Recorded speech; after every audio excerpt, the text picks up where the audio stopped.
Everything from overlanding in your stock rig to full-on LS-powered 2 buggies on stickies. This is the Total Offroad Podcast. I'm your host, Steve Summers. And I'm over here being me of Ian. Just doing my thing in the corner. I'm born ready. I'm just me over here in the corner. We could scrap that and try that again if you wanted to. Nah, send it. Fuck it. What's going on, everyone? Episode number 12. That's not a lucky number. No. For the record. That's a dozen episodes. 1 dozen. That's insane. I'm torn next week on lucky number 13 or a baker's dozen. Dun, dun, dun. Think about it. Tune in next week to find out. Sleep on it. I'll sleep on it for a day or 6. See how this weekend goes and then see how you feel about next week. Hell, we might shut this fucker down. You never know. We might just fold it. The end. 12 was a good number. Bankrupt. 13 can't handle it. We're done. That's it. Oh, boy. Send out everybody's swag packs and call it good. Yep, closed. Closed for bed. We'll hang a closed sign on our front door. Shit. Anyway, we are hanging out here in the studio, just shooting the breeze a little bit. We've got a cool guest coming on, our new partnership from Crawler Offroad, and they're awesome. They're going to talk to us about their synthetic recovery gear and just kind of give us some backstory on how they got into it and, more information about what they carry and what they plan to do in the coming year. So that's going to be cool. That's coming up. Got a list of questions. Oh, yeah. That's good. Not really. I mean, like, I'll call it 4 1/4. We'll call them bullet points. 4 1/4 bullet points. Topics. Yeah. Yeah. I like bullet points. And it sounds cool. as you know, if you've listened to this episode or this podcast before, you know it's going to go off the rails anyway. So who really cares about those bullet points? Throw them in the garbage. It looks like we had good notes going into it, so we can go, well, we had good intentions. It just went to shit and it real fast. Sounds good to me. If you guys like this episode and you like what you hear about crawleroffroad.com, go check them out, and you can use our discount code. We have a 10% discount code. It is LOWKEE, LOWKEE. And that's our sponsorship for the program. That's all you get. What'd you do this week? Liar. So I'm upset. So what happened? I okay. posted. Yes, I think you mentioned something at a rant, and then you just stopped at that. That's another upset. I'm 2x upset. So I cleaned the garage. Okay. So I rolled the buggy outside. Yes. Cleaned the garage up. Figured out, man, I haven't dumped the slide for my carbide chop saw in like a week or two. Probably about 2 weeks. Mm-hmm. So I pull it out. It is like it is so packed with metal shavings. It was ridiculous. I had to like scrape the metal shavings out. How did those even get in there? It was insane. Really? So I pull the drawer out, clean all that shit out, put this thing back together. I blow it off. Like, this thing has never been cleaned up so nice in its life. I go to use the fucking thing yesterday and it breaks there's like a screw that holds the little guard that comes up. No. It broke. And I was like, fucking piece of shit. I treat you like garbage and you work fine. I clean it probably the first time I really like blew it off and cleaned it. Usually I just kind of shake it. Literally blew it off of there, got the air hose on, all this crap, and it broke a screw. So I'm down a chop saw. Seriously? Over like a 24-cent screw. Yeah. Oh my God. That's what you get for buying the commercial grade chop saw. You should just bought like a home style, like hobbyist chop saw, and then it doesn't have a blade guard to break. It doesn't have a blade guard, and then on top of that, like when you cleaned it, it would have appreciated, not been like, no, this is how this works. Mad. I was like, use the shit out of me. I'm actually gonna order a blade for it. I've probably put a couple hundred, and I mean probably 300 or 400 feet of tube through that thing. Okay. Is it dull? Yeah. It's missing a couple teeth. Oh, wow. It's starting to spark a little bit when it cuts, which they're not supposed to do. Yep. But, I mean, no shit, a couple 100 feet of tube through that thing. And, yeah, she's been a boss. It's I think it's Trajan Q1400. So I already got an email sent out. They'll probably ship me a screw this week. But a screw? One screw. It's a little shouldered screw because it goes into this metal, but everything inside that thing is actually the first time I've taken this all apart. It's all metal inside of it. That's nice. It's not plastic, which is nice. You can't just take the guard off there and throw it aside? You can, okay. But I mean, you want the screw and you want the guard, but I mean, I've also got to get like back to progress. I don't know. I could use a sawzall, a porta band, right. chop saw. I got other options. Yeah. It's not holding me up by any means. It's just annoying because I posted on Instagram I was like, this thing is a fucking badass. And then It's a I beast. swear to God, the next time I go to use it, that later that afternoon, it was fucked. That's my first rant. Cleaned it up. Yeah, I cleaned it. I treated it nice. I took it to dinner and took my gram photos and fucked. Shit on you. Yeah. Piece of shit. Whatever. I love it. My second rant for the day. We're going to do a new section called Back to Ian's Rants of the Day. Let me write that in my notes. Yeah, jot that one down. Jot a couple bullet points.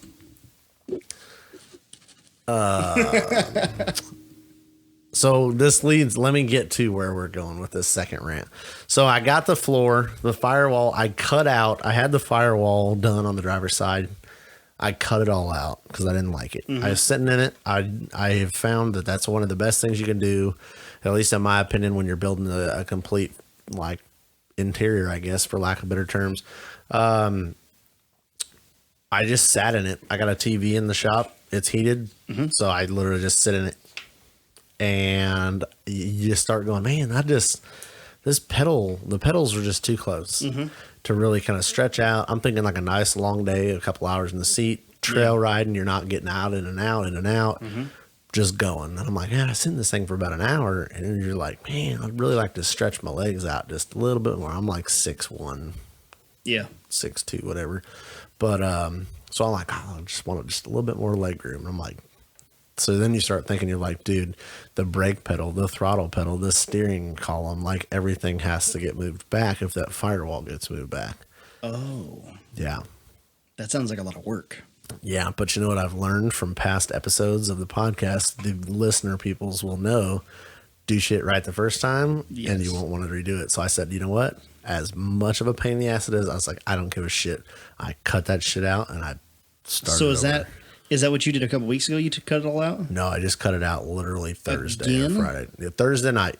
Wow. Thursday night. Instead of hanging out with the dudes, I literally went to the garage and I cut that shit out of the driver's side. Wow. And it's all redone. Is it wonderful? Yep. Nice. I cannot touch the back of the firewall with my legs or with my feet now. Like sitting in the chair, you can't touch Yep. it? Wow. And you still got enough room in the engine compartment? Yep. Did that fix your... No. That did not fix your pedal problem. Oh, that's another issue, but it's not really an issue. It's just me being whiny.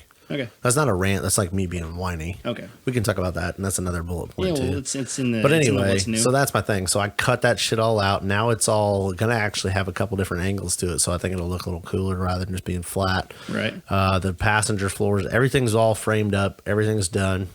Center console's kind of half started, but it's not really a top priority, I guess. So now my plan is I'm going to pull the cab off. And I'm going to finish out the interior. But the nice thing I'm going to be able to do with that, I'm going to skin the front of the firewall and the back of the firewall, like the cab side. I was only going to do the inside because I'm like, I don't give a shit what the firewall looks like. Hey, if we're going to do it, might as well do it right. So I'm going to skin both sides of it, make it look real nice. If you guys are new to the podcast, Ian's talking about his 98? 96. I had to look it up the other day. It's a 96 yeah. GMC cab. Okay, it's a 96 GMC Sonoma extended cab. Yep. 2 buggy. Bouguet. Dime piece buggy, 14 bolts included. Stickies, LS. Sorry. Atlas. Derek shouted me out, or not shouted me out, but sent me a message. He's like, you guys should do a little bit more, like, when you switch topics, you should tell the newer listeners, because people that are new, I was like, it does make sense. If they would be so inclined, go back and listen to episode 1 and 2. But mostly 2, because Ian's episode number 1 is way ahead of my number 2. That's because people listen to 1 and go, fuck that guy. And they just quit. They just go home. They're like, yeah, fuck the Total Off-Road podcast. I don't want to listen to that shit. But yeah, it might be a little more rougher than these ones, but hey. Hey, you got to start somewhere. You got to start somewhere. They're still getting downloads. Yeah, they're making the digits. Yep. But yeah, it's they're about the only thing left on it is the doors. The fenders have been stretched. The hood's been cut to shit. The cab roof and the back of the wall and like the extended cab side. That's about it. That's all the normal. Floor's gone. Firewall's gone. Yep. But yeah, that's my problem is I'm using that S10 pedal assembly just because it's real nice, compact, and I have it. But my problem is the linkage from like the pivot point. If you picture the throttle pedal has like that center pivot point, then it has the long I'm gonna call it a dingus, but whatever, the long Dingus. like thing that sticks up on the top that your cable is hooked to, Right, the other that's too part. tall. So, but it's not something they bend that shit at weird angles, and I'm like, what does that really matter? I don't know if that makes any difference other than the relation between where it's at the pivot and where it's at the cable attachment. As long Yeah. as those two are in the same location, I don't think the rest Shouldn't of it really would matter. Yeah. Yep. So I need to cut that down and move that and bindle it, make a little sheet metal bracket on the back to hold my throttle pedal because my firewall's a little farther back in that center section. So I just need to do a little work, but I was honestly surprised that nobody sells a standalone LS throttle pedal assembly. They do. It comes with wires. Yeah. But everything else for drive-by cable is just like, here's your pedal assembly. And I'm like, Right. yeah, but nobody makes like a mount that like, and I know that's the bitch out, like bought, not built way to do it, but whatever. But I just wanted to put visual on it. You want a pedal mount that has a cable Attachment point. like the cable actually comes through the firewall, attaches to the mount, Yep. and then it mounts to the Yeah. then the actual cable, like the sheathing of the cable mounts to the pedal bracket, Yeah. and then the pedal itself attaches to the cable. Yep. You can buy a pedal, like a Yeah. low carb pedal all day long. You can Right. buy all kinds of that But you can't shit. buy But you can't buy like a something for the cable mount, stand, too. like I call it a standalone, Right. like a standalone Because LS they assume that the sheath of the cable is going to the firewall. is going to attach to the firewall. Dude, when I But had you can't the because you're too close. too far. It kind of it's goes too to a far point. from it. Yeah. Oh. So on the S10, when I put the LS in the S10, like I know bullshit, it literally clips in. It's the same clip that the S10 uses with the Vortec engine. The end of the throttle pedal hooks onto the pedal is the same. Like it's literally like OEM. How far are you missing it by? So if you were to About if you 2 were to to 3 attach- inches. Okay, so if you were to attach the sheath into the firewall, the cable is 2 to 3 inches from attaching to the pedal. Yeah. So you either need to buy an aftermarket cable, which is like $60, or modify the pedal. Modify the pedal. I think modifying the pedal will be easy. Yeah. Well, I got to cut it shorter anyway to fit. So Yeah. I just can't. I just wanted to look at one and see, like, put my eyes on it because Yeah. it's seeing is believing kind of shit. But whatever. The good news is that something that's like that you need to do. Excuse me. Is that something you need to do like right now, or could you do that once we get making motor noises? Yep. See, because that'd be handy. Well, I guess you don't need to make motor noises. To You get just a need full another throttle blade movement. Throttle Yeah. blade movements. Yeah, you don't even need motor noises. Yep. But yeah, the cab's coming off. Need some extra eyes on it. Is what you need. That's probably my problem. Yep. Like I've been staring at this for 8 hours and it looks all the same. Yep. The I'm cab's gonna pull the off. cab off tomorrow, so that because I'm pulling the cab off, pulling the chassis out, putting the cab down on some jack stands. Gonna do a shitload because I'm the entire dash, firewall, floor, everything is gonna be seamless one piece except for the center removable trans tunnel console mount, whatever the fuck you call it. But it's all gonna be welded on all the corners and then ground smooth and painted. Wow. It's gonna be smooth as shit. But it's Sounds going to come good. out real nice. You're gonna do all that Monday night. Well, yeah, I'm going to get the cab off Monday night. Yeah, by all, you mean off, yes. So what are you gonna do? You roll out in the driveway. Forklift off, done. Where's the forklift? You I bring it got up? to rent one of those from work Nice. for free 99. For free 99. Yeah. Yep. But yeah, then I'm going to lift that, Work. do all the sheet metal work because, then that's going to go out to blasting if I can get one of the fucking blast companies to call me back. Like, I don't know how much simpler I can make that I have a fucking S10 cab that has no glass, no interior panels, nothing. I'm going to drop this shit off to you. I want it blasted, and I'm going to call me and pick it up. Hell, I'll sit there and wait for you. I don't care. Is this rant number 2? Yeah, this is what annoys me. This is like, I called 3 companies. Not one company 3. answered the fucking phone. Okay. One of them, I left a voicemail. The other 2 just rang and rang and rang. And this is like on a fucking Tuesday or some shit. You should answer the fucking phone for your business. Yeah.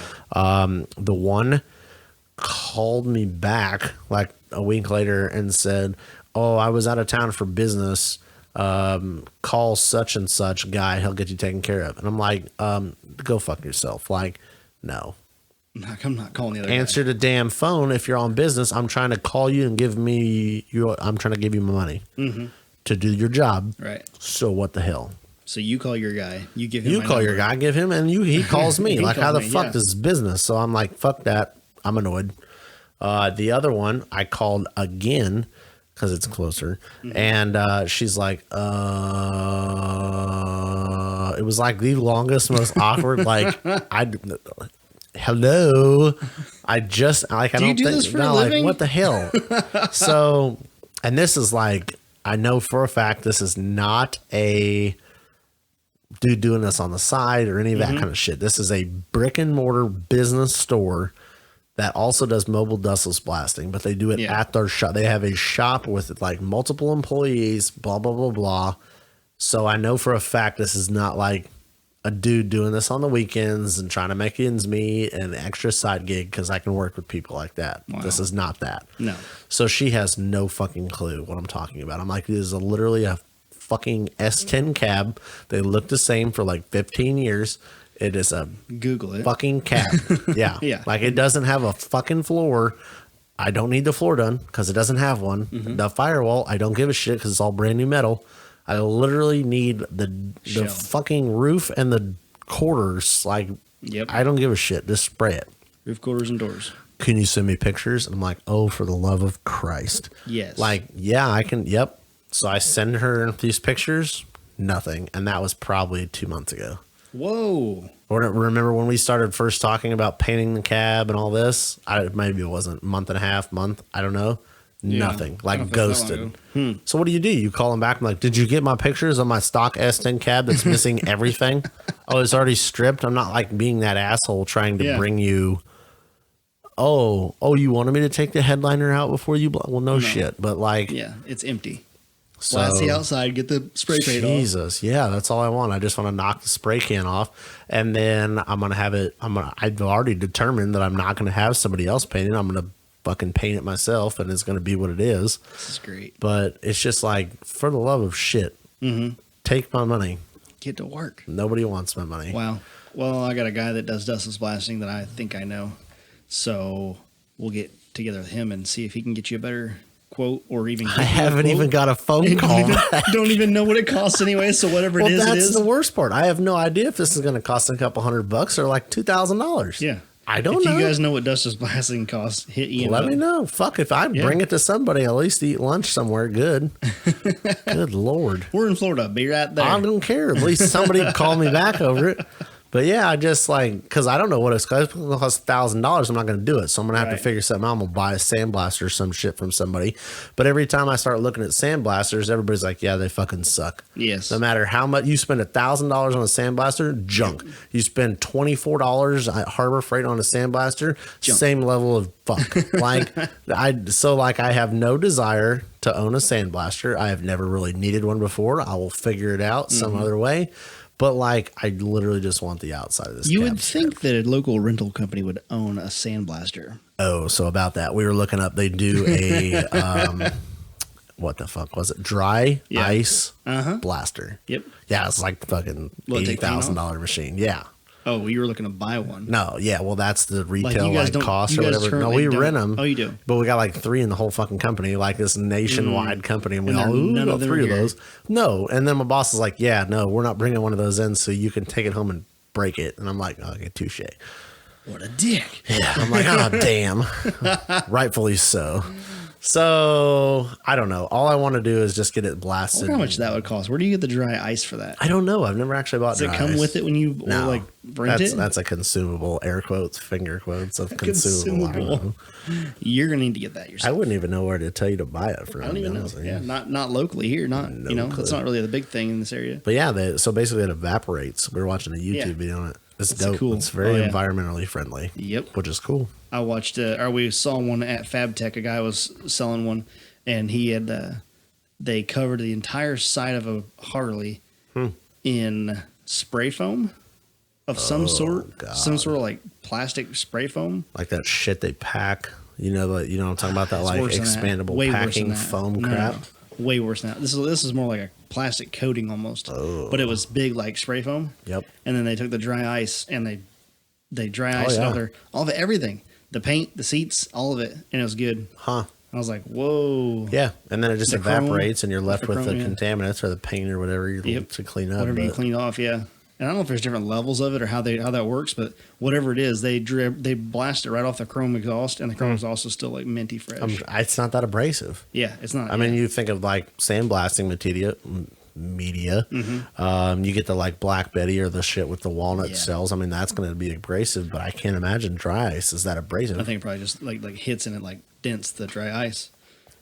Yep. Which is dope. So that's my rant. Sweet. That's what you did this week. But I hopefully I got a little bit of sheet metal work, but the problem is I'm getting really close to needing that blasted and back ASAP. Did you get my videos up on YouTube that I am working on? If I say yes, will you call me out for lying? You better get them up there before this comes out. I forgot twice. Oh my you did remind me, and I forgot. Before twice. I leave tonight, I'll make sure you put them up. I'll put it up. I gotta put the podcast up. Everybody always calls me out for putting the YouTube up like a last week was my fault. Well, at least that was for the record. For the record, last week was my fault. I didn't catch it though, so touche on. I can't make you 100% responsible. Yeah, I uploaded it to Google Drive to send to Ian, and then forgot to share it to him. Yeah, it happens. But I didn't be like, dude, you didn't give me the file. So yeah, touche. Somebody else called out. Yeah. I wish the new episode was up. I was like, Yeah, it happens. Yeah, we're fucking unpaid professionals. Did you change the background on that? Yeah, since we've been sitting here, changed it to the right logo. Really? Yep. That's awesome. Yeah, I had the wrong logo up there the whole time. Yep. Next week's going to be on the videos because we're going to do the live. Let's see. I don't have the calendar in front of me, but I think next week is going to be the drawing for the pint glasses. Oh my gosh. Speaking of swag stuff, the swag packs end on the 8th. We're doing a cup giveaway tomorrow, which is technically yesterday. Which is the second? Yes. Second. Yesterday. The second, which is yesterday. Which is yesterday.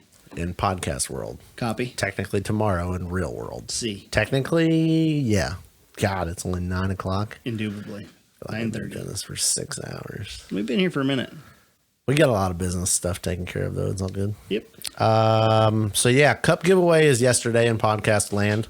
Or I really feel bad for the people who listen to this shit on like a Friday. And I'm like, yeah, it was 5 days ago. But it's on Monday, the 2nd. Yeah, it's on the 2nd. Just use the dates and the days. It's fine. The giveaway or the swag packs end on the 8th. We'll do the pint glass drawing live on the podcast with video. We're going to start videoing our podcast too for YouTube. Yep. Unedited video. Possibly. Dun, dun, dun. Edited minute. Well, yeah, edited to take out a sound, few. And then the buttery smooth sound of my voice. Dun, dun, dubbed dun. over top of video. I did things on Loki this week. What'd you do? I got okay. Did you see what I did this week? I got blank stuff because I wrote down a product name that would remind me of it, but I don't want to say the product name because it's not what you used. I wrote down Dynamat stuff. Negative. Because I know you didn't use Dynamat, but it was a shorter word than soundproof, deadening, whatever. I couldn't remember the name of it. Dynamat was shorter than Kill Well, Mat? I didn't know what the name was, so I was going to write soundproofing stuff, and I'm like, that's too much words, so I wrote Dynamat. I bought 36 square feet of Kill Mat off of Amazon. The shit looked $57.99. Yep, I got questions about it. It's 80 mil. I don't know what that means. Thickness, yeah. Okay. They sell 50 mil and 80 mil that I saw on Amazon. I was just looking for something cheap. I didn't need like over the top quality. Somebody on Instagram was like, it was on TikTok. If you're using that for audio, make sure you put another layer of deadening of the actual sound mat, which is like way thicker yet. And it's a different foam. Huh. It's actually a foam. He's like, make sure you put that over top of it. I was like, well, I'm not. So what is the media that you used? Like tar. I guess. So it's not going to get fucked up with water then. No. So here's what my mind goes with, because I have a question about this, and you'll be able to answer. We're going to find out. So my mind, when you say sound deadening, goes back to like OEM style, because I've never done any of this aftermarket stuff on any vehicle. I go back to that shit inside the like your carpet.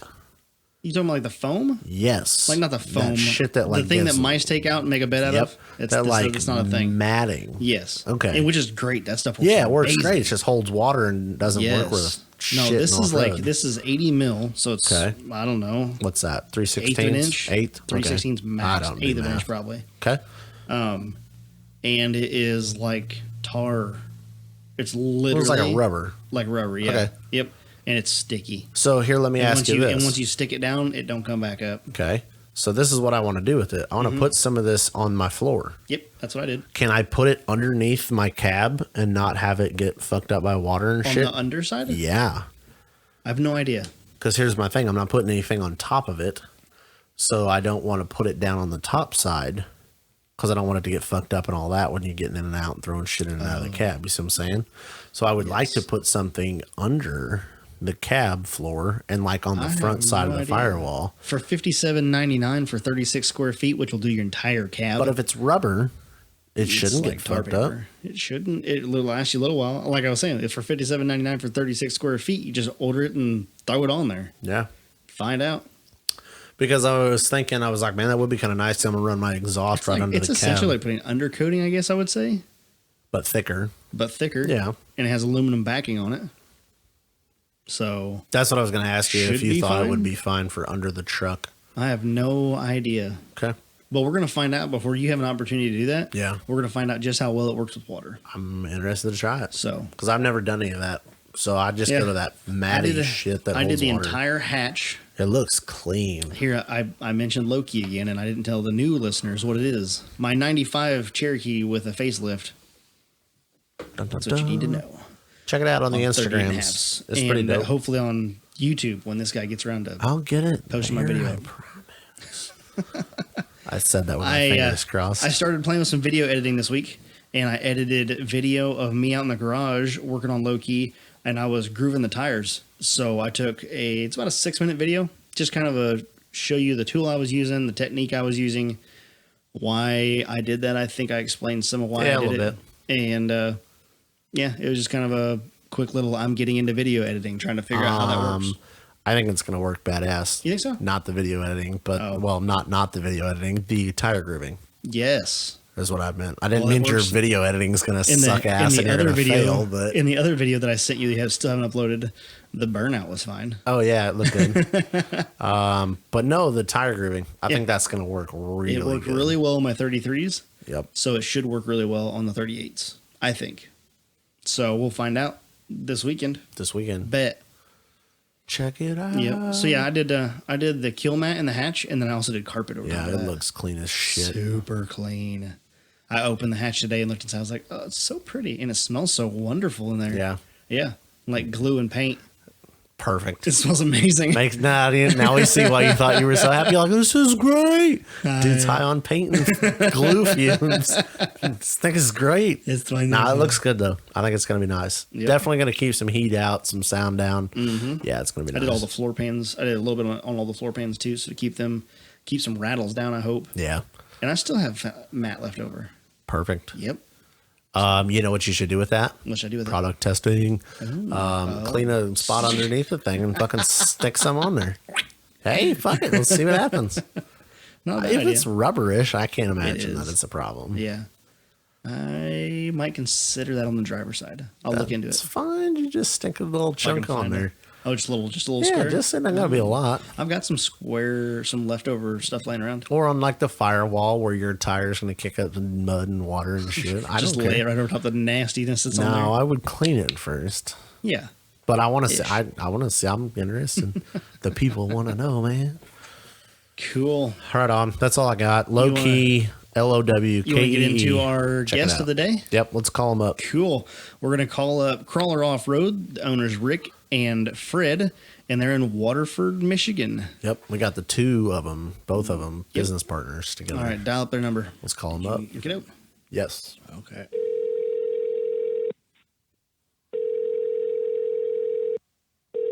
I'm not going to answer. Wow, what if they think we're spamming them? Spamming them. Hello. Hey, is this Rick from Crawler Off-Road?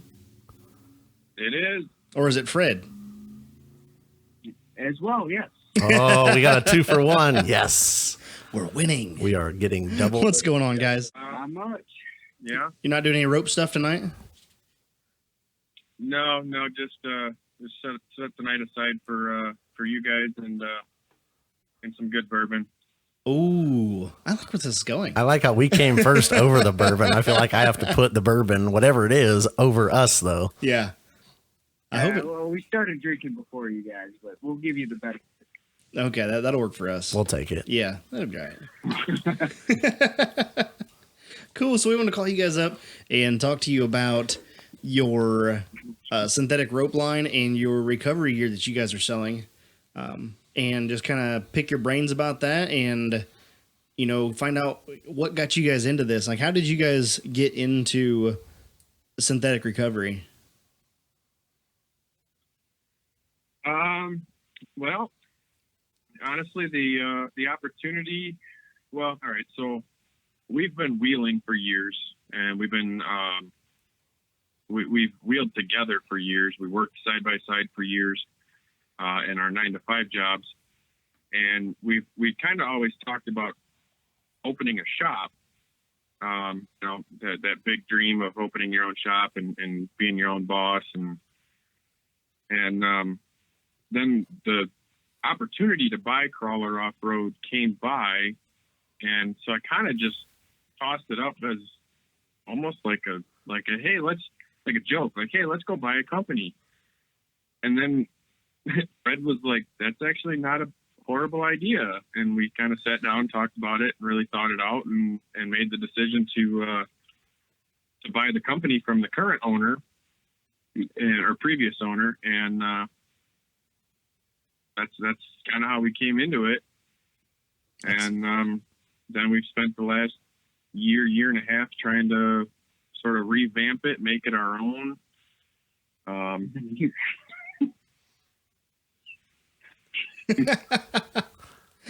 You cracking up over there? Hey, how much bourbon have you guys had already? Okay, I think you guys are like at least a finger up on us. Yeah, I think we should have started drinking too. He's just really bad at math. Really? No, so it's actually been just under a year. Just under a year since you guys bought the company? That's awesome. Yep. So you guys are getting things done. You guys are starting to make a little bit of a name. How long has the name been around, Crawler Offroad? How long did the previous owner have it?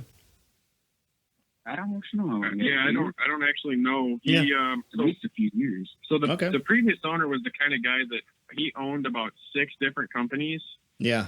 because he couldn't stand the standard 9-to-5 deal. So Yep. he would sort of just start a company and sell or do or make or whatever he could. And truthfully, the company was a way for him to write off his Jeep so he could go wheeling. Genius. And, Sounds like a good idea. but he was always real localized. Uh-huh. Not gonna lie, that's what made us buy it. Yeah, Yep. it's small. So, and we have grander vision. What is your favorite thing you offer? Do you have a favorite thing you offer? I would say kinetic ropes to me are the favorite thing. What about That's you? your favorite? Yeah. Yeah. Yeah, winch line. I mean, you know, a synthetic winch line is absolutely a better, safer option than a steel line, in my opinion. yeah. But a winch line's kind of a winch line, right? I mean, they're, you know, we've got cool colors, but a winch line's a winch line. As far as a kinetic strap versus a tow strap. Mm-hmm. Or chain or whatever somebody Yeah, else. don't even grabs. say the word chain. Oh my gosh. Yeah, I'm not even gonna bring up chain because as far as I'm concerned, that's just horrible. Oh yeah. From a safety But anyway, standpoint, I wish we could get kinetic ropes to be as cheap as chains so that everybody would start using them. But yeah, the material cost is way higher. But they're much nicer quality product and so much safer. Yeah, They are. Yep. Yeah. When I started wheeling, we used toe straps, flat straps, so Mhm. to speak, Yep. and it worked, you know. But the I started using a kinetic rope. Oh man, it's Yeah. night and day. Yeah, you know, you go out and you get somebody stuck and you're trying to jerk them out with the same weight vehicle and you give them a real good hard jerk with a flat strap and you got to go see the Oh, dentist yeah. the next day. That's what we used to do when we started. We started, of course, with full sizes because we're special. Right. Dude, I special mean, for sure. yeah. We would, it'd be like 30-foot recovery. Well, I didn't even want to call it, I want to call it a toe strap, call it what it is. And Yeah. man, you would just back the bumper up and you just let her eat. Give her- Of course, yeah. you were dumb and didn't know better, but boy, it hurt. Like, no thanks. Oh yeah, Yep. It'll get Yeah, you I out know and you stuck. Yeah. Yeah. buddy might knock completely unconscious, bounce his head off the steering wheel Oh, at the end of man. the 30-foot toe strap. Wow. I've never heard of that. I'm sure it happens, obviously, but I have Yeah. never heard of that. That's insane. He wasn't ready. Yeah. Yeah, the truck was it was my truck. It was completely axled out. My ag tires were completely axled out. And another truck with a 540 big block backed up to about 5 feet off the bumper and stood on it. Yes. At the end of that 30 feet, about 30 mile an hour. Oh yeah, I can't believe that strap held no, up. Wow. It was violent. Bent the leaf spring, blew a bead, 2 beads, and Holy bounced his head hell. off the steering wheel and popped the coil wire right off the coil. Huh. And he took himself a little nap. Wow. That's insane. So that is probably a good segue to start. Kind of, that's one of the topics that we had discussed about talking about. And, I mean, you know, we sit here and kind of joke about it now, but I mean, honestly, there's probably people out there that don't know. You know, first thing you do when you buy a 4-wheel drive pickup or a Jeep is run out and buy you a 30-foot tow strap. And it's like, it's really not the ideal product for that. And I don't know if you guys want to elaborate a little bit more on why that kinetic strap is such a better option versus that flat tow strap. Yeah, absolutely. I mean, for instance, just for sheer facts, if we're going to start with that, a tow strap, as we're going to refer to it, a flat strap, generally has anywhere from 5 to 10% stretch. With no kinetic properties, just simply the webbing will stretch 5 to 10% over its length. And again, that's going to obviously vary depending on the length of the strap. But a kinetic rope's going to have a 30% stretch with kinetic material in the rope. So same principle earlier, same vehicle weight on same vehicle weight. You're going to feel basically a 30% decrease in the hit, so to speak, at the end of that strap. So in that aspect, it's safer. It's more effective based on that same 30% stretch, and the fact that if you were to use a lighter weight vehicle, you could theoretically, 30% lighter vehicle could hit with essentially the same force as the same weight vehicle. Never weight thought of and that. Less effort. You can actually get some speed behind the vehicle pulling you out. Yep. To have some momentum and kinetic energy behind it, as opposed to a flat strap that as soon as it hits, it's going to hurt. Yeah. Yeah, tow straps have their place. I mean, if you got to literally tow something or a winch extension, if you want to use it as a winch extension where you didn't really need the stretch, absolutely. I mean, I do still carry a flat strap in my rig, but it's primarily there for essentially a big tree saver or a long tree saver. Or a winch extension, if you want to call it that. Mine always gets me back to the trailer via somebody else's vehicle. That's what those are good for. The only thing I will say is use a kinetic strap the next time you get in towed, and you'll be amazed at how soft and smooth the ride is. Well, it's so just you can actually tow I it. didn't even think about that, but yeah. So you can tow with a kinetic strap also? I guess we towed Dexter back with his kinetic rope. Yeah. Yeah, we actually have a picture of the Samurai getting towed behind the CJ on island by a kinetic strap. It's not actually broken. It's just product testing is what that picture is. Yeah. Right off. Yes. Somebody couldn't keep track of his fuel. Been there before also.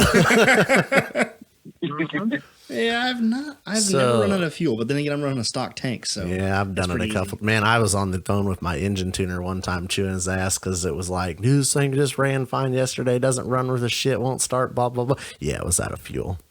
Wow, did you eat that crow? Yeah. I had to apologize.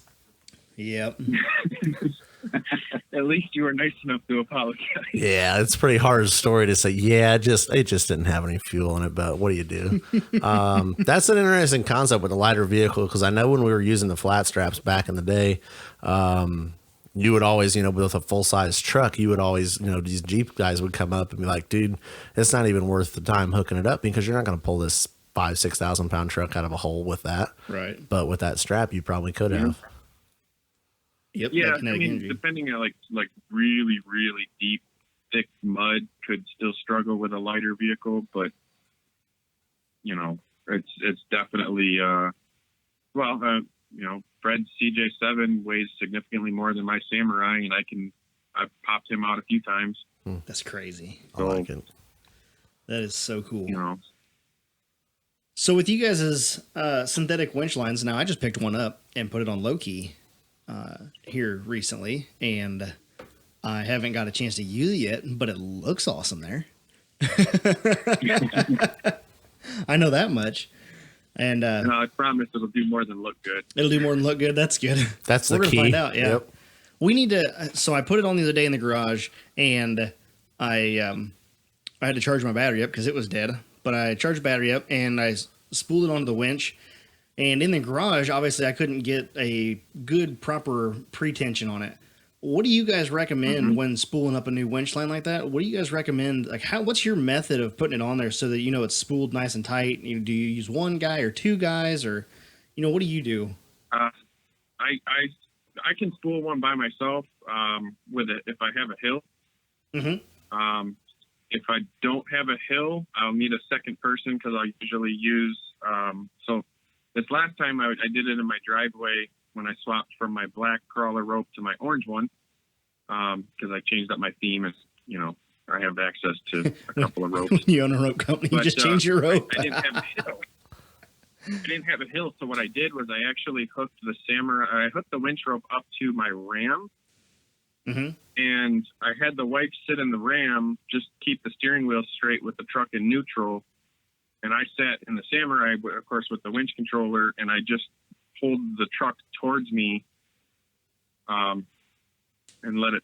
I did the first 5 or 6 roll wraps, and how many wraps you're supposed to do is really kind of up to you and your barrel. Some barrels are slightly different. I went. I can't remember if it was 5 or 6, but I went 5 or 6 wraps. First, just by hand, just to get it start moving or running.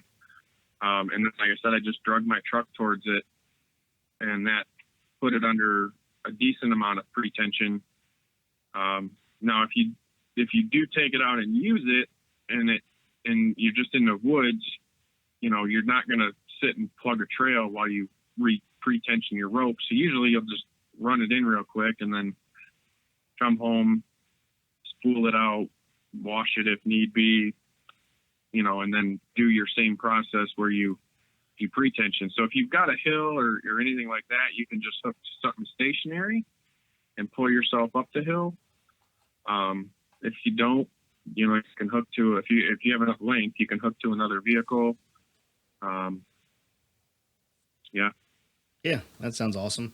You said that you bring it home after wheeling it and you wash the rope. What's your method of washing the rope? Do you unspool it, throw it in a 5-gallon bucket? Not all the way unspool it, but unspool it as far as you've used it, and then drop that in a 5-gallon bucket, or what do you guys do? Yeah, pretty much. Dawn dish soap, okay, water, and then so basically the same procedure for the synthetic winch line as it is for the kinetic rope, and we can say 5-gallon bucket, but really it's whatever trough or bucket you can use that's big enough. Right. You can say, yeah.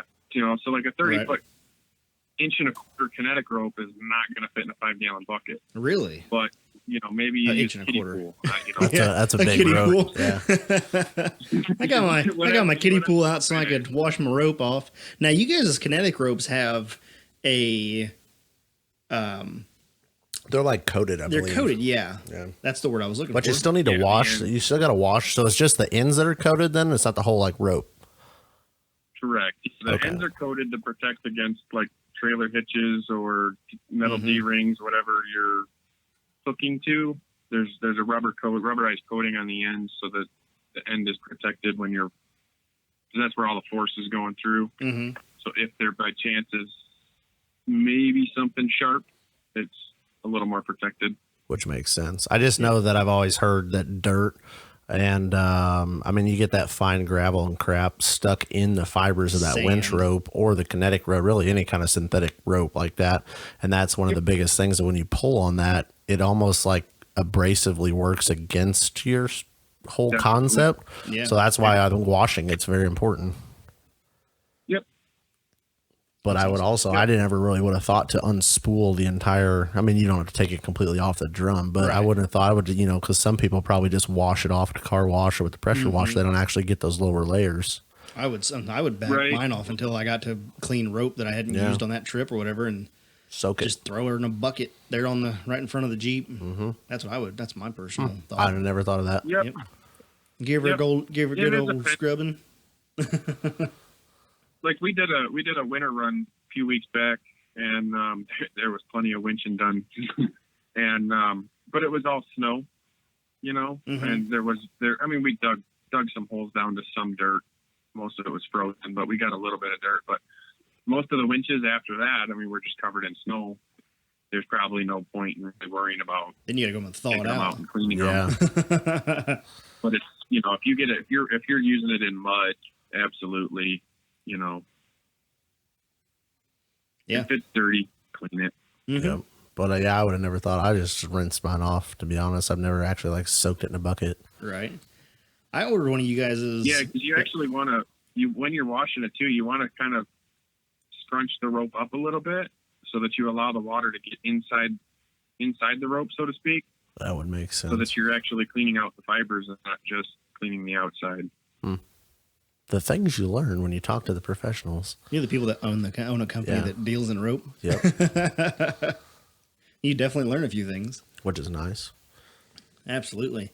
So you guys sell kinetic ropes, soft shackles. You sell winch, synthetic winch ropes. What else you guys sell? What other cool products can we get from Crawler Off-Road? We got spare leads. We got snatch blocks. We got hooks for the end of the winch rope if you need them. Trailer hitches Trailer with hitches. 3/4 inch D-rings. G-rings, pull you out. Winch blankets. So if you are running a steel cable, or Oh man! if you're like crossing a road or something and you want a bright orange flag. Oh no, this is an adult podcast. You can say ass on here. Okay. Yeah, I use fuck like a comma, so we've got to qualify for explicit just based on my verbiage usually. So, But yeah, especially when used in that context, bright ass. That is an actual word. that's a nice one. That's a descriptive word. Yeah. Count. And the winch blankets are definitely bright ass orange. Excellent. But, Is that what color you ordered, Ian? Bright ass orange. I didn't order one of those Oh. because I don't know. Because you've already got eight. I'm a cheap ass, but I don't know. The What'd you problem order? I ordered a couple soft shackles. Okay. Because I'm a cheap ass. In bright ass orange. Yeah. I probably ordered them in orange. Why wouldn't I order? I order everything in orange. That is bright ass orange. That's the same color I run on the Sammy. Yes. I like orange. Yes. If nobody's figured that out. Yeah, if nobody's figured that out yet, when your business cards came in, I threw one of those on the table, and he's like, "Ooh, I like this business card." I like the orange. Yeah, orange and green are the two primary colors we chose.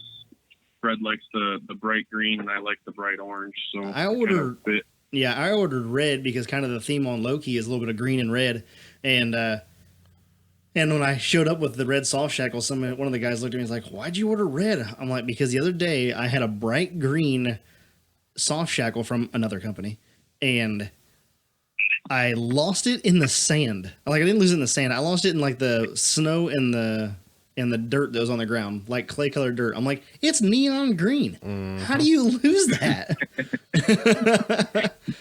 but sure enough, like it had a white like a white sheath on it or something around it, sort of, and it was a little bit dirty, and it just blended right in. I'm like looking around, like where'd that thing go? And finally found it. I'm like, I'm ordering red. I want to be able to look out and be like, where is it? Oh, I see it. Now you got higher quality products to that you will locate better. Yes, that's what I like. Higher There quality. you products. go.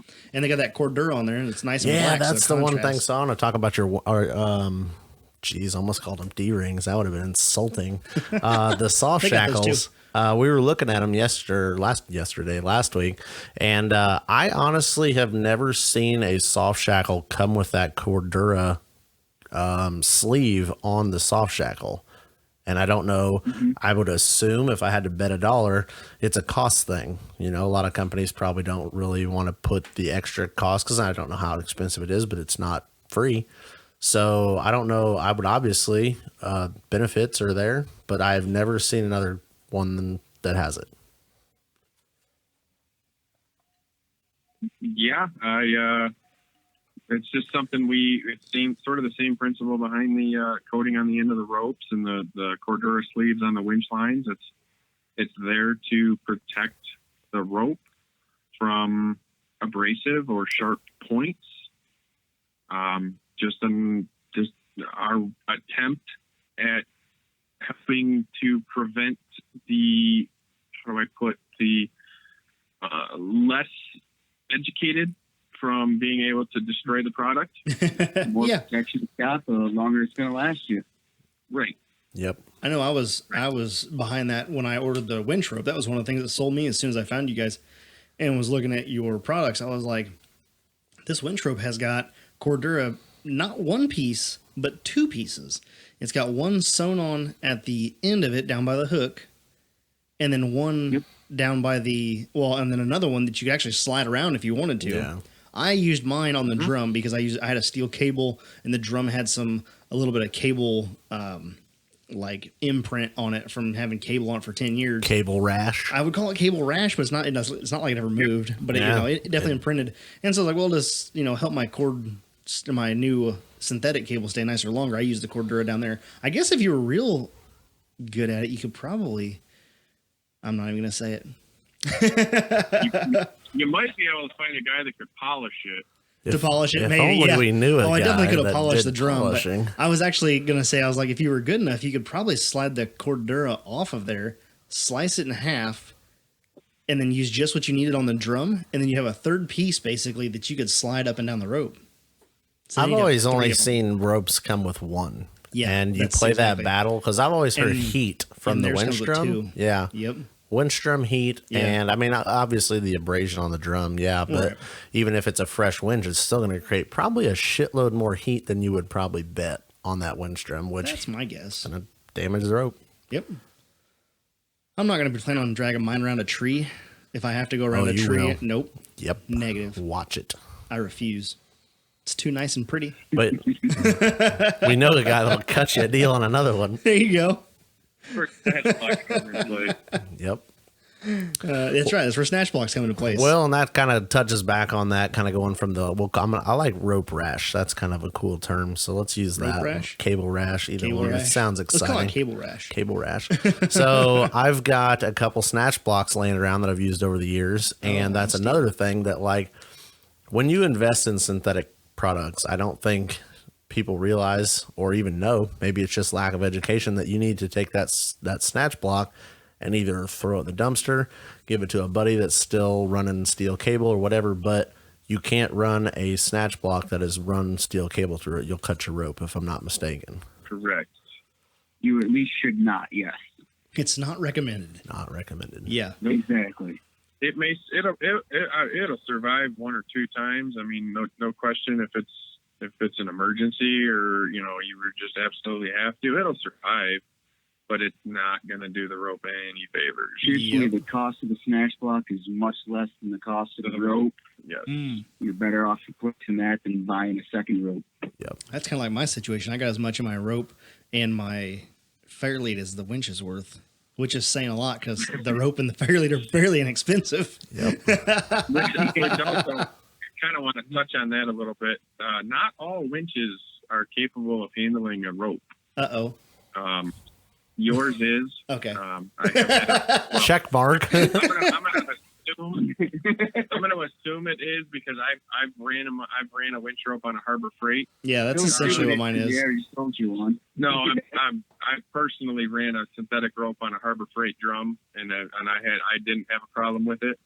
Cool. But what can happen is the cable cinches on itself, and so you can get away with a thinner drum. And the rope cinches tighter on the drum. If it's a thin drum, can actually crush the drum. Wow. I bet that looks cool. No doubt. Yeah, I bet that looks real cool. You got a picture of that? I don't actually. We could Photoshop one. Photoshop. That does not count. If you look at some of the winches out there, you'll see that some of them are sold cable and some of them are sold rope. And now manufacturers are I think, I mean, I can't speak for everybody, but I think a lot of the winch manufacturers are making their drums capable of doing both, strictly because people may want to change in the future. But if you do start like looking into some of the older ones, not every older winch is actually capable of handling a rope. That's interesting. However, that's essentially your. It's up to your that's up to you to decide if, well, you know, because you got run it or not. Right, you got one winch that you have that's technically not made for synthetic rope, but you throw it on a samurai. Like, are you really going to put enough weight on that line to hurt that drum? Maybe not. But if you throw it behind a 8,000 pound D-man rig, yeah, yeah, weight plays a big key into that. Sure, yeah. I don't know. I just like the fact that absolutely. synthetic stuff's becoming popular. I mean, when we started out back in the, I can speak for myself and say we had a 30-foot flat toe strap or toe rope, whatever you want to call it, like we talked about earlier. It was the thing. Nobody had winches. Winches were obviously available, but we're like, hell with that. That's like $500-$600. You can pick up a good winch for not that much money. And the problem with that is I think there's a lot of ignorance in the winch world of I bolted a winch on and now I'm going to go winch things. I'm like, man, take some time, educate yourself in the proper winching techniques. A lot of Jeep clubs and stuff like that do like winch and recovery, like clinics, I think is what I would call that. Yeah. But, and that's the kind of thing we're looking to bring here with this is a little bit more info on not only your product, but a little bit of safer winch operation and stuff like that, because yeah, you're pulling thousands of pounds with that winch line. So anybody can do it, but only certain people can do it safely. Nobody wants to take a steel cable to the leg. Oh God, that'll ruin your day. Sounds terrible. Oh, absolutely not. Yes. Or and there's nothing wrong with steel cable. I mean, steel cable has its place. You start talking about, you know, some of these military vehicles with 20, 30, 40,000 pound PTO winches. Mm-hmm. Man, I don't have a rope big enough for that. Right. To be honest, you know. Wait, you have to like what? And if you have cable, there's nothing wrong with it. Just use the safety precautions. Use a winch blanket. Put your hood up when you're winching. Don't stand in line. Don't stand anywhere in the crash pad. Wow. You know. I've never thought about putting my hood up while winching. Here's another one for you.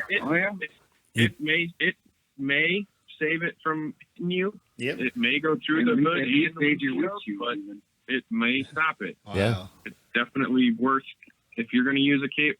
Some people do it even with synthetic. Now, synthetic doesn't carry anywhere near the energy. Not even close. But some people still do it just because that was the habit they got into when they had their steel cable. Yep. But yeah, absolutely. If you're going to use a winch steel cable, there's nothing wrong with it. Just use the safety precautions. Put the hood up. Put a winch blanket on it. Stand out of the way. Yeah, even with the rope, I mean, there's no such thing as overly safe. Yeah, definitely. Right. Here's another one for you is put your, you know, like back in the day, you had your toolbox in the back of your pickup. You flip the lid on your toolbox up if you're going to yank on somebody because you don't know if that ball's going to come off, if a shackle's going to break, or if that rope comes back. So it's going to hit that lid of that toolbox instead of coming through the window and hit you in the back of the head. Huh. Yep. Yeah, that's true. Yep. Mic drop. Full size options. Yeah, full size toolbox runs. Another one I've got is floor mat. Throw your floor mat. Well, most people, I don't know, some people I guess probably don't, but some people run floor mats in their rig. Throw your floor mat instead of a winch blanket if you don't have one, or a coat or something. I mean, it's better than nothing. Yep. Well, I mean, you can absolutely substitute. I mean, use what you got around you. Yep. When we were up on that winter run, we had a guy using a steel cable, and he was pulling full vehicle weight up a hill. He had, if I remember correctly, broke the front U-joint on his Dana 30, and I think he blew the locker on the 8.8 in the rear. Oh, boy. So he was literally running two-wheel drive, like one on each axle, and climbing probably a 45-degree hill. I mean, it wasn't even snow; it was ice. Yeah, there was a YJ with a 6-liter and tons on 40s that had to winch it, and you know the ZJ was climbing it, and he ended up winching it, and we were actually caught because I don't carry a winch blanket. I have all synthetic. Fred has all synthetic. We don't carry winch blankets. We probably should. But you should wrap our own shit. Yeah. We're standing there, and I mean, everybody was just sort of standing around watching, and I'm like, y'all need to back up. And I mean, there were kids standing there. I'm like, everybody back up. And I took my Carhartt off, froze my nuts off, but I threw my Carhartt over the winch cable because at the very least it was something. Yeah. You can say shit, you can't say nuts, man. Yeah. It was cold. Hopefully it didn't break. But, you know, whatever you got, safety first always, man. Yep. Nobody wants to go out wheeling and not come back home from it. I mean, it happens, unfortunately, but that's obviously not the goal. So, I mean, if we can do anything to help You somebody don't with it. want something stupid to happen. I Yep. mean, Broken parts are cool. if it's but preventable, absolutely. I see you guys have on your. I'm literally looking at your website right now. I see on your website you've got 1/4-inch synthetic winch rope. Is that more geared towards the UTV market, or is that Quad. for a small vehicle? Quads would be 1/4-inch, 5/16 Okay. would be more of your UTVs. Okay, I got maybe, you. Maybe you might be able to use a 1/4-inch on some of the small by sides, or if you're only using it like lift a winch on like a Ranger. It's like a snowplow kind of thing. Yeah. Or, Okay. yeah, lift the winch. Lift the snowplow with the winch on like a Ranger Mhm. side by side. Oh, so But you guys yeah, have all generally 1/4-inches quad, that. Mhm. 5/16 is UTV side by side ish, and then 3/8 would be most Jeeps. And we don't stock it, but we do have access to 7/16, and I think even bigger than that if you were to get into the 15 to 20,000 pound winch ratings. That's yeah, what you're Matt talking needs. some Mhm. serious size things at that Yeah. point. Right. But you're also talking about a serious big rope, so you better have a big spool. Hmm. or a Yeah, big drum. I was rolling the 3/8 onto my drum, and I'm like, is this gonna fit? Now, granted, I didn't have it pre-tensioned, but even still, I was looking. I was like, I hope this all fits on here, but it did. It fit no problem. It can be deceiving, yeah. Yeah. When you're rolling on, Well, you're like, that's also why- what's That's that? also why we don't actually have them in full 100-foot lengths, because most winches can't actually hold 100 feet of rope. Yeah. Because rope is a little bit bigger than cable.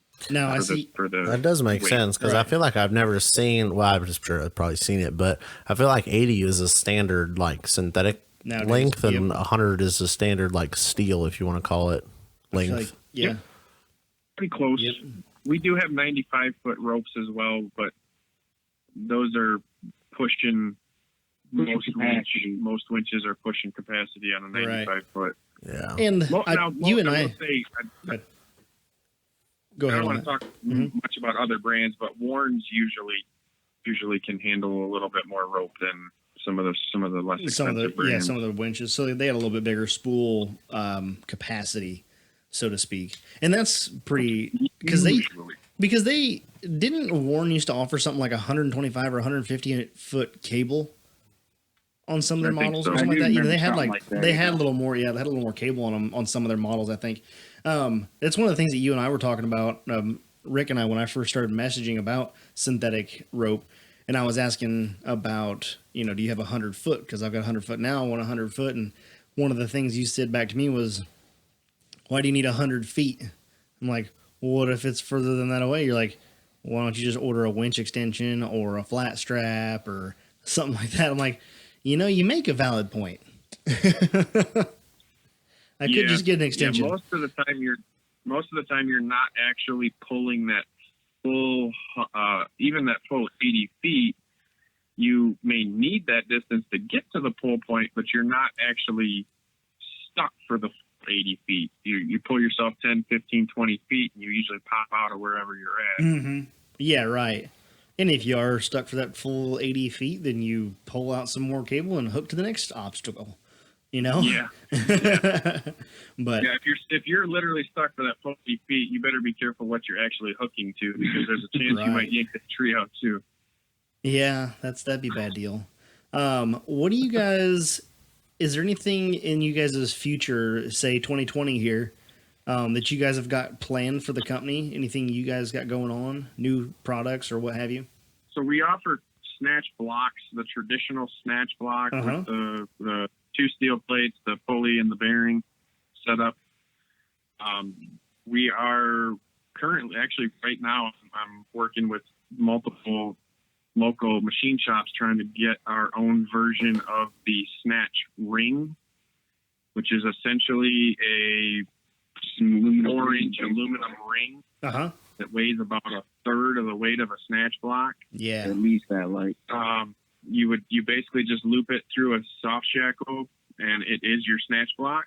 But it's obviously, like I said, a third of the weight for people that are concerned with how much weight of gear they're carrying. Right. Same strength, much smaller, But you much can, lighter. you can only use it with synthetic because obviously Yes. being aluminum, Yeah. steel cable will tear it up. Yep.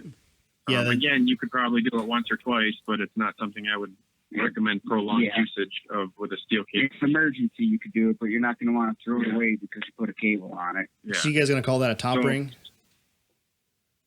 Uh, TOP. actually, I think we're Total Off-Road Podcast should- sponsored. gonna. They're like, no, hell no, we're not using that. We want to sell these. We don't want them on the shelf.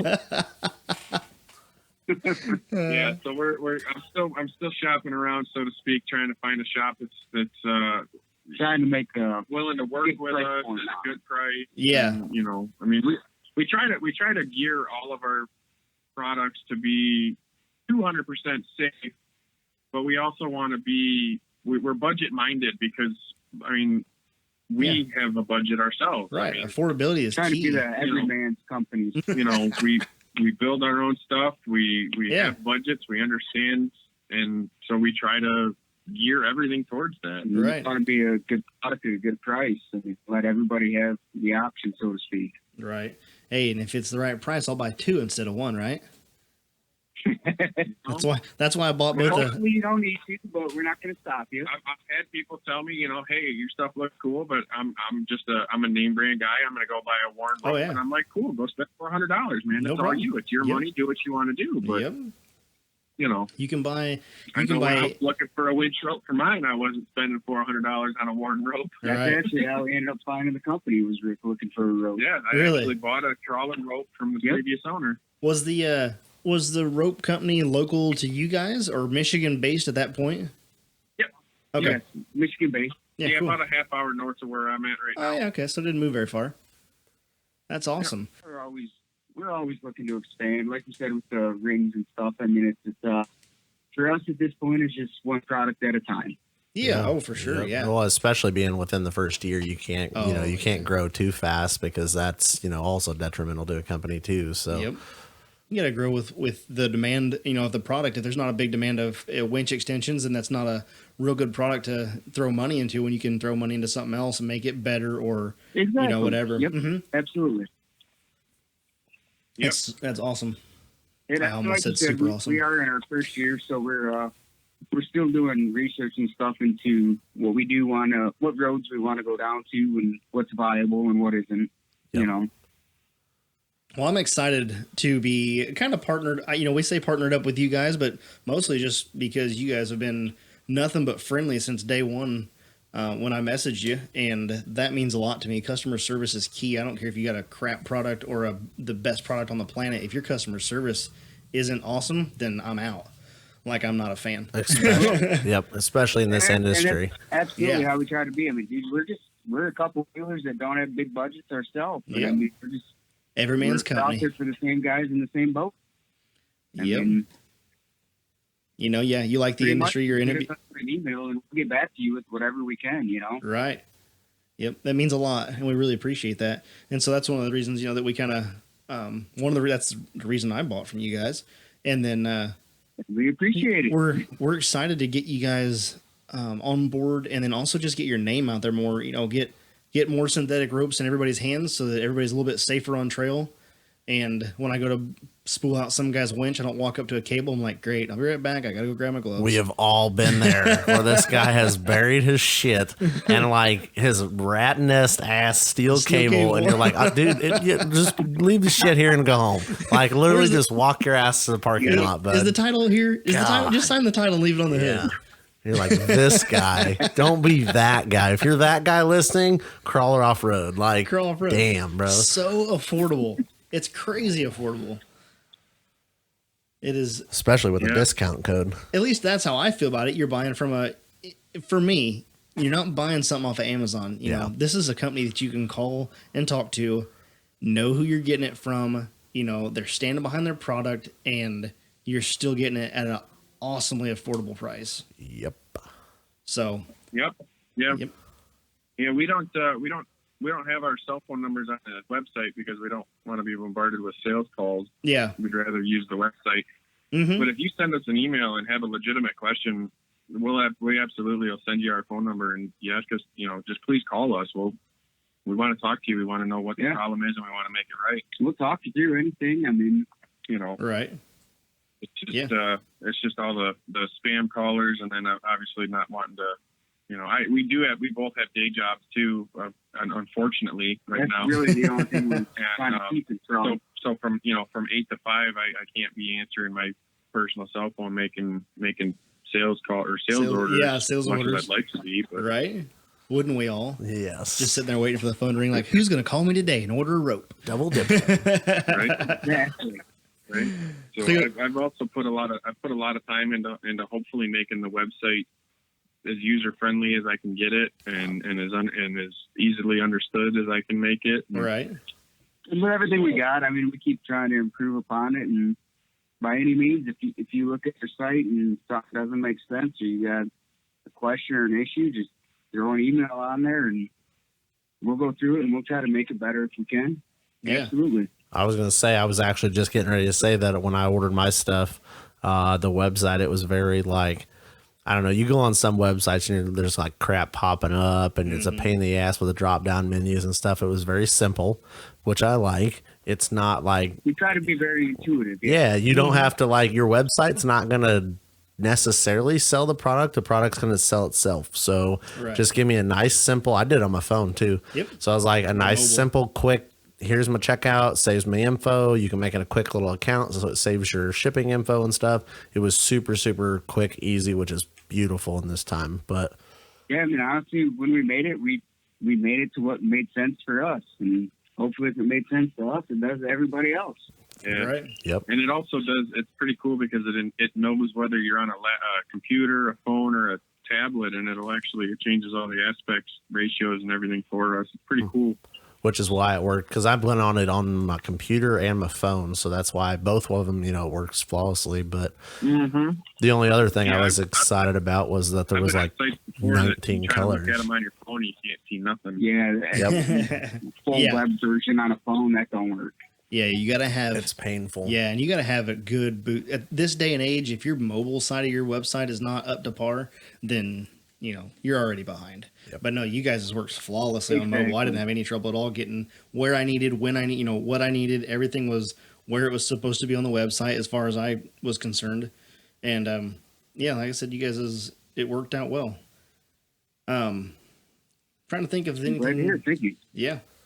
Ian, you got anything else to add to that? Nope, I've checked all my lists. You've checked all your lists? I'm just excited to get my products. Thanks, guys, for calling in. We appreciate it, and it's super awesome to hear all that information about synthetic recovery gear, and we look forward to more stuff from you guys in the future.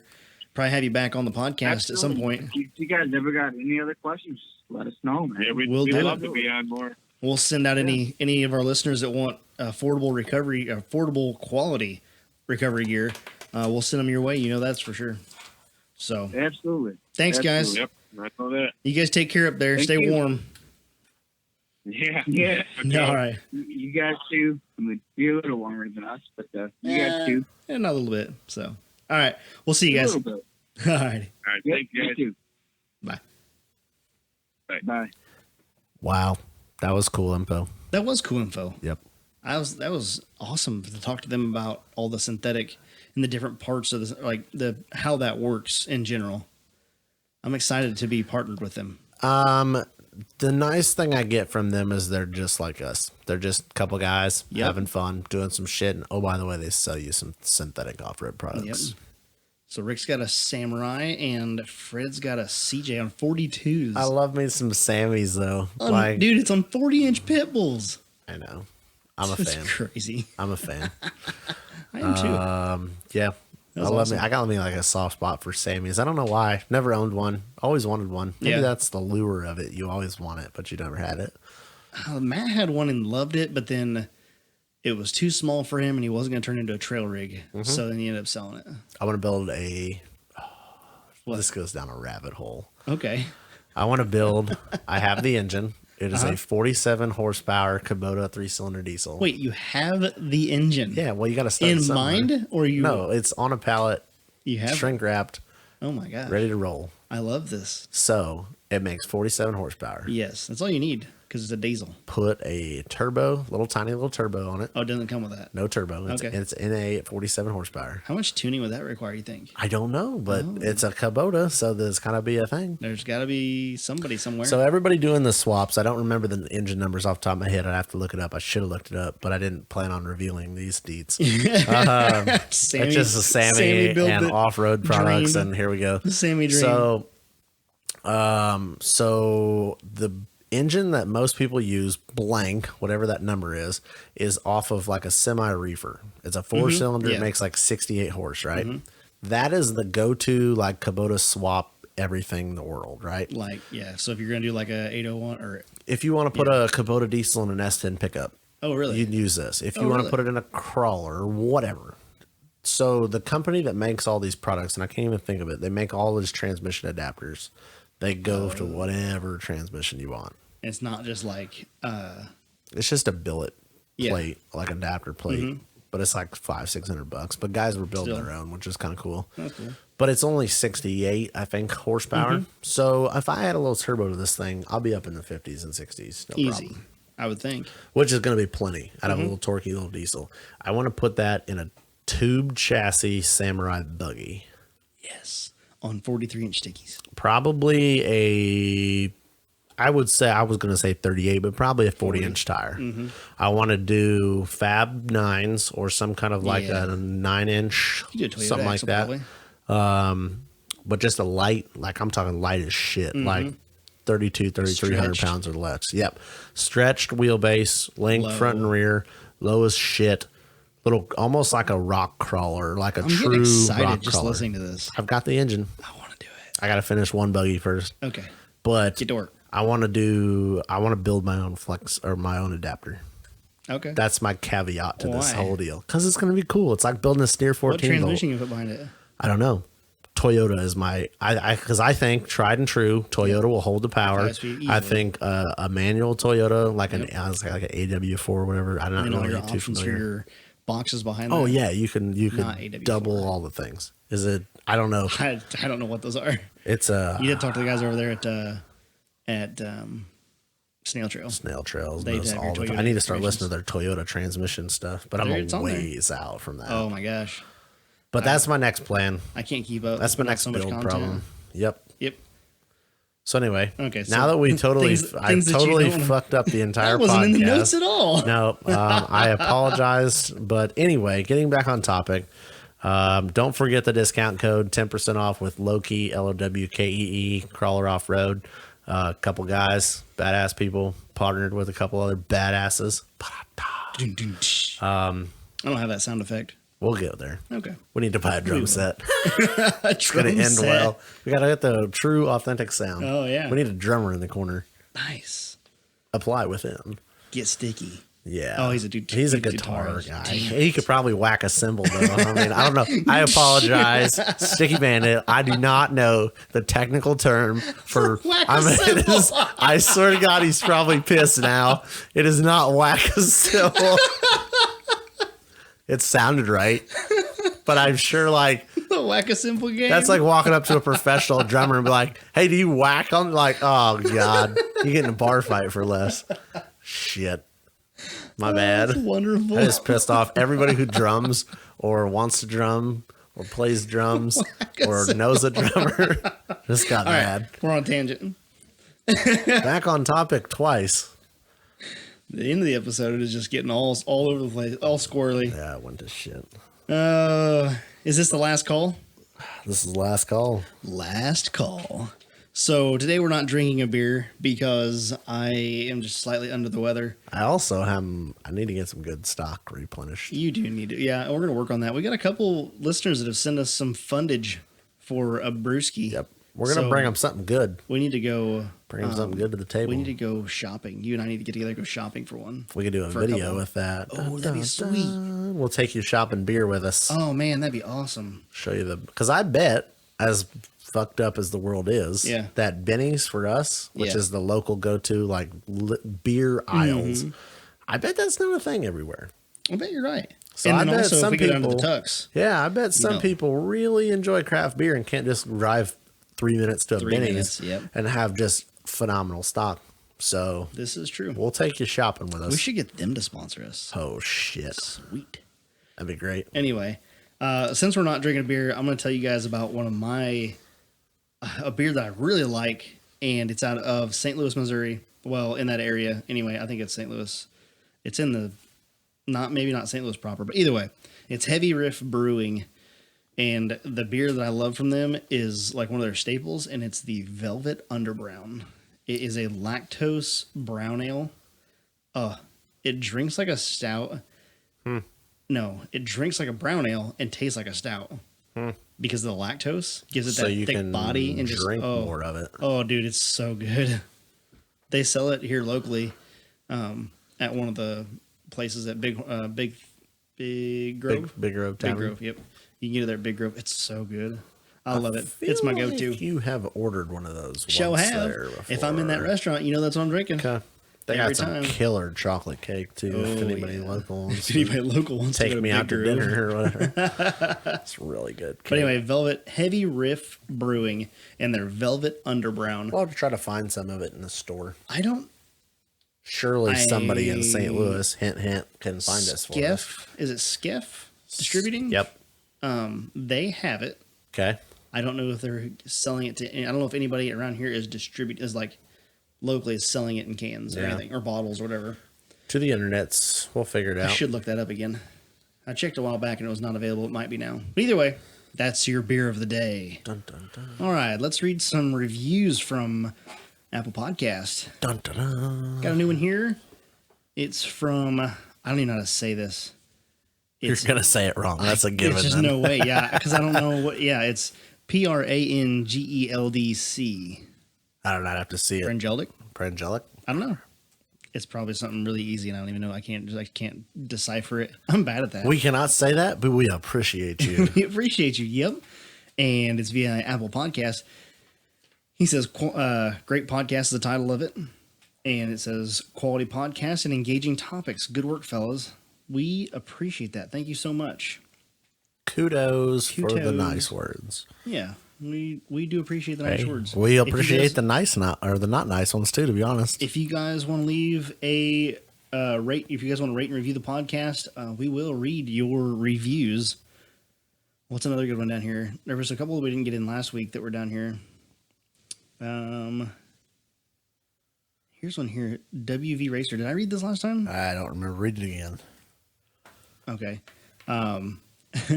It's awesome listening to two average guys who have built and who are building killer rigs. Keep the episodes coming, guys. You must really- mean that you are building yours and I've built mine. Well, Is that how that They're means? already built, and we're still continuing to build them. Yeah, I'm That's exactly I'm what on it the means. building phase of mine. Here's one from a while back. I don't think we ever did this one. This was our first review from Maximum Max Max. I think we all know who that is from Mike and Max's Offroad Podcast. Triple max. Triple Max with the KJ. One ton KJ. His trumps yours though. That's the best Oh, part. dude, his way trumps mine. His trumps the K or the XJ. You know what you should do though? What's that? Cut the back off. Like he did? Yeah. Oh my god. Fuck the 1 tons. Yeah, it doesn't need 1 tons. Yeah. Fab 9s. No, I mean whatever. I think step 1, cut the roof That's off. the first step. Yes. Let's do It it. definitely makes it look better. I think it looks badass. So but Max said, after hearing the sneak peek, can't wait to check out all the episodes to come. Thanks, Max. appreciate you. Our inspiration. Our inspiration. Yeah. Helped us out. Were, the Mike and Max Off-Road Podcast is the first off-road podcast I ever found. First one I started listening to after you told me about it. Yep. They started this whole clusterfuck we call a podcast. So gee, thanks. fellas. It's great. Look at what you've done. You've totally fucked our lives up. We appreciate you taking out an entire Yeah, day. clearly, Easy as, 24 hours a week out of our lives. As everyone has known, we fuck up our own shit enough. I hope they still listen to it. Otherwise, it's not even worth it. Then we're just two idiots talking about fucking shit up Mike, to each other. Max, this is for you guys. It's all for you. Nobody I else. want to know why but Mike you. hasn't left one yet. He's busy. He's busy. He's busy editing their podcast. Do you watch any of Ed Bassmaster? Nope. He's got the one guy's like, you don't watch that? Nope. I'll show you some here in a little bit. I'll watch the It's the videos. best. I can't remember his name, but it's a Ronnie. Is it Ronnie? It might be Ronnie something. I've probably seen It's it. wonderful. People do that shit all the time. They're like, "Have you seen this?" I've never heard of her. And they show me the video. And I'm like, "Oh yeah, I've seen that." Oh, yeah, I've seen that. This morning, my wife did the same thing. Oh, you know that cat meme? And I'm like, no, I've never seen a fucking cat meme. What the fuck are you talking about? She's like, yeah, the cat sitting at the table. I'm like, dude, I have not seen a cat sitting at a table meme. Yeah, it's the little white stupid ass cat that's like on every meme. That's what she was talking about. yeah, I was okay. like, well, no shit, I've seen this one. She's like, oh, that's what I'm talking about. I'm like, oh, that's my You bad. gave too much detail. Yeah, I was like, I didn't really, I don't know, And then we got a handwritten letter, personalized. personalized. Steve and Ian, thanks for the podcast. Great info and interviews. XL shirt, please. And if I win a glass, Beer Andy would be awesome. Listen to Snail Trail 4x4 episode 32 or 31 and 32 for why on the name at Sierra Crawler. Thanks, Yeah. Sierra Crawler. Appreciate it. I assume Andy. Yep. I've got to I don't go know, really. listen. I don't know. Fuck, maybe his name's not Andy, man. That's what we got to go find out. I don't know. It's James. Hey, maybe it's not Andy. Maybe that's Maybe the it's whole not. joke. That's his nickname, I don't Beer know. Andy. I got to go listen to two, not one, two episodes. Of Snail Trail. This better be a damn good story to warrant two episodes, because I know their episodes are long as shit. And he didn't sure as hell didn't give us like a 32-second, Yeah. blip it to go listen to. No, that's like no, he 4 sure hours didn't. of Yeah. content to go listen to. All to find I out think- the guy's name's I think Bob. They 31 called him wrong name one time or some shit. I don't know. On 2 episodes. Twice, yeah. Twice. Oh, they did it same thing twice. This better be an epic story. Oh, it's great. Maybe it is epic story. No, I think in episode 31 and 32, I think you're safe because I think that's back when they were still doing like 1 hour podcasts and it wasn't like as long as they are now. They just got so much content. Like it's a crazy amount. Like they have so many things that they need to that they've lined out for the podcast to talk about. That's how ours would go. We end up we with could over an hour with 3 bullet yeah, points. with It goes to shit real quick. all of the tangents. Every tangent. Welcome to Offroad. that's Every great. campfire around an off-road park will end up the same way. Yep. Talking about the full spectrum of life, and nobody knows how you got on that topic. What the hell was I talking about? Nothing. You don't even know. Oh crap. What'd you fuck up? I just looked at the messages. So I messaged Jim over at Offroad Podcast. Yep. And was asking him their last episode they had with Dr. Deathwobble, or not last episode, the previous one. Okay. They went up north with him on a trip up to I saw that. They were like on a ferry or some shit Yeah, with their truck yeah. and trailer. I'm like, so fuck They might have that. gone to Drummond Island, but I don't remember. Oh, I didn't really But either pay way, much attention. Yeah, they went up there, and dude, they did some cool stuff. They're always doing lots of cool stuff right now. Like the winter wheeling up there is just I am legit. so jealous. I don't want to Hey. take my shit. No, when your shit gets done, No. we're doing it. All right, we'll load Loki up next year. Okay. You go with that? Yeah. All right, next year we're coming for you My guys. shit's not built for snow So wheeling like I that. messaged Jim because they were talking about Midland radios, and they were talking about the FRS and the. I'm gonna mess this up. Yep. Yep. Why don't you I'm just not fuck it up real bad on M- purpose? The MS ABC, whatever the fuck. Yeah. MSGR. Yeah. Don't kind of fuck it up. Just Tyler's full gonna fuck murder it up. me. I'm gonna get a phone call from Tyler. Do you know what you're talking about? Well, no. If you have Negative. to ask, you should know the answer is no. Duh. Either way, I hit him up and we kind of chit chatted a little bit back and forth about radios. They were talking about they were using Midland, the Talker. I think it's the Talker XT. Yeah, the Midland Talker XT, which is a little handheld FRS, the family radio service. So you don't need a license or anything like that for it. But they said they were stretching out 8 miles Wow. up there, or roughly. That's what they're estimating, about 8 miles. Talking to, I think it was Dr. Deathwobble's dad. CBs Ian's are dad. gone. CBs are making their way out the door. Yeah. So for this event, the reason I brought this up, for the 20th, the Winterfest, we have to have an FRS radio Why? because that's the only communication they're using. What? Yep. I think I have some that work. Midlands. Okay, we'll check yours out, and if that's not good enough, then I'll go get some Midlands from a local retailer. Roger. Yep. So cool. That's the review section. That's it. Dun, dun, dun. Keep leaving us some reviews so we can have more content for this section. Yeah, do that. I want to shout you guys out. I want to give you guys a little shout out for leaving us a rating and review. So if you could be so kind as to go over to wherever you can leave us a rating and review and do that for us, because it spikes our numbers, and also we Lets us appreciate know it if we're fucking up, every day. which we know we're doing, but We want to hear it from you. we want confirmation of fuckery. And yes, we're going to put that on a sticker. Oh, I like that. Hold on, I can write that down. Fuckery confirmation. Confirmation of fuckery. Coming up is the North American XJ Association Winterfest 2020, their 20th anniversary of it. So it means they started in 2000. They better have Isn't that some crazy? cool t-shirts. I'm going to buy a cool t-shirt. That'd be cool. I hope they do. 20th I anniversary. should hit up Mac and see if he does. I'm sure they're going to have t-shirts soon. I like anniversary t-shirts. It makes you feel special. 20th anniversary. Yeah, 20th anniversary, right? Nah, fuck I'd 19. definitely grab one. 20 is where it's at. So that's March 7th at the Badlands Offroad Park. You own an XJ. Of course you would wear a fucking National XJ Association t-shirt. Like, duh. That's for me. I'm going to be like I'm going to wear one of their t-shirts, and I do not own an XJ. That is the excitement. That is the excitement. You're right.